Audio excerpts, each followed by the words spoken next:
Get ready for the dictation in 3, 2, 1, start.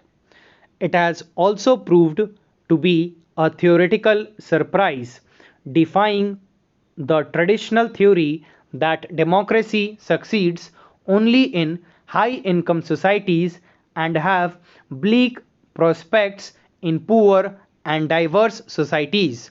At the stroke of independence, India was both poor and illiterate besides a diverse society, which was not amendable for the survival of democracy. But the saga of the journey of democracy in our country has disproved all such assumptions. In the first general elections held in 1952, 10.59 crore voters, accounting for 61.14% of the eligible voter, exercised their franchise. In the last general elections held in 2019, 73.64 crore voters, accounting for 67.9% of the eligible voters, went to the voting booths in the highest ever voter turnout so far. This ever increasing voter turnout and enthusiastic participation holding mirror to the durability of our democracy is nothing short of miracle. We need to briefly reflect on the reasons for consolidation of democracy in our country. Democratic form of governance is not a new India. Even during the days of Gautam Buddha 2500 years ago, India had many self-governing republics in the form of Janapadas. These ancient republics were destroyed due to wars among the kings, but the democratic ideas continued to flourish.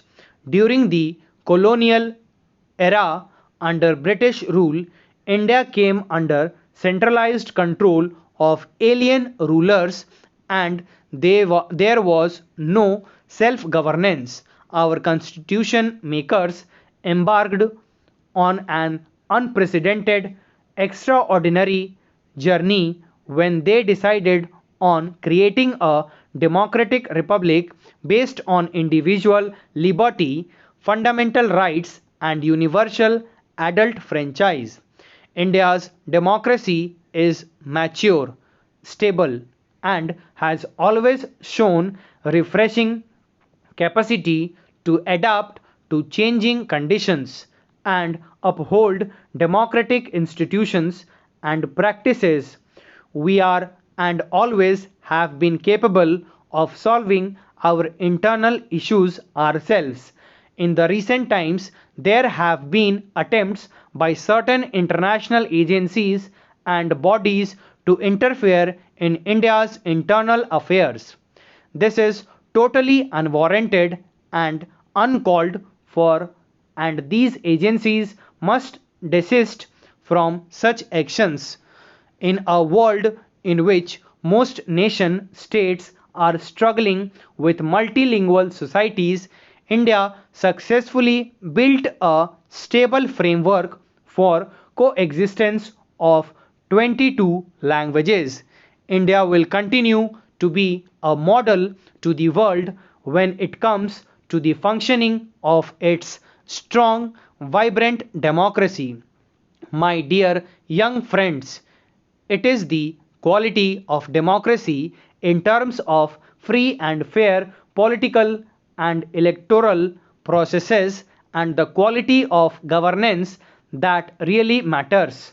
Nevertheless, there are many increasingly evident distortions in our electoral process which are undermining our accomplishments and impeding the twin national goals of poverty eradication and rapid growth.